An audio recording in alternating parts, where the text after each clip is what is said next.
Hello students, today we are going to start the chapter 3, Role of the Parliament. The topic which we are going to discuss today is who are the people in the Parliament. So till 1970s, members belong to the upper caste of the society, means the members belong to the upper caste or upper class of the society. They were only the members of the Parliament. Most of them belongs to the National Party. Okay, Parliament has more and more members from different backgrounds.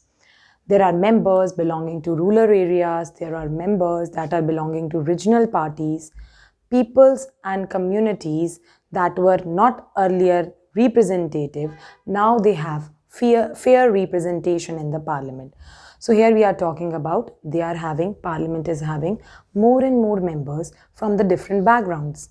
If I talk, the members are belonging to rural areas and regional parties, peoples and communities that earlier not representative, now they are having fair representation in the parliament. We are having representative democracy in India. It involves elections. So, whenever elections are there, there is a use of money and muscle power to win the election. That is the wrong means used by the parties. So, sometimes parties use their money and muscle power to win the election. Okay? So, this is the example. It is not able to produce a perfect reflection of the society. This type of representative democracy does not reflect a perfection in the society. Okay?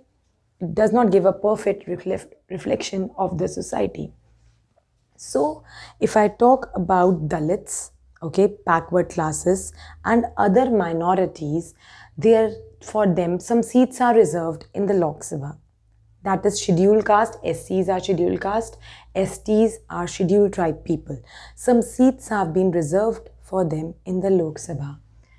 Thus, scheduled caste and scheduled tribe representative can now represent, safeguard, and promote the interest of their community.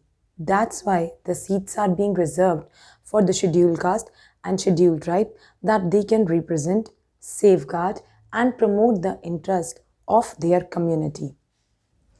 So out of Lok Sabha has 543 elective seats.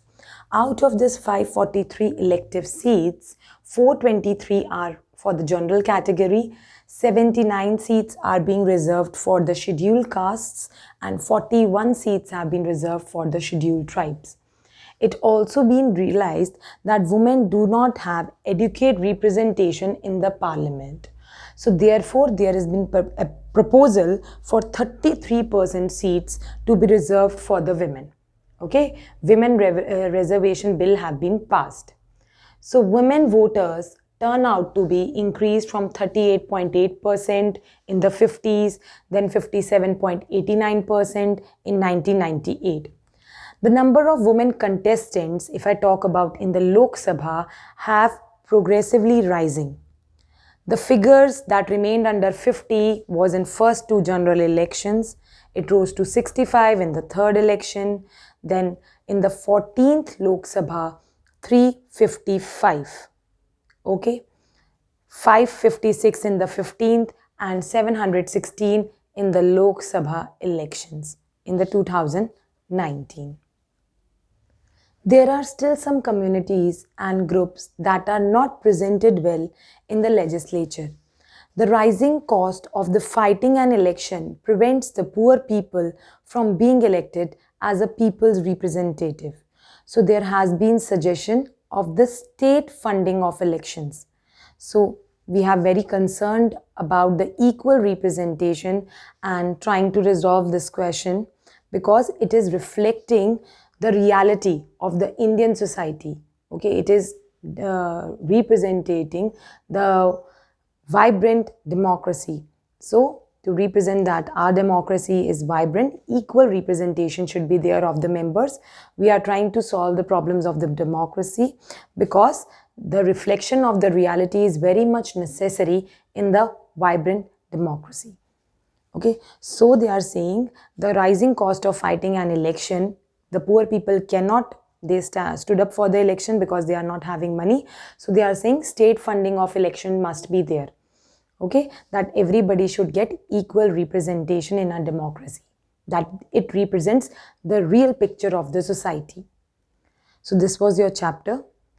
Thank you and have a nice day ahead.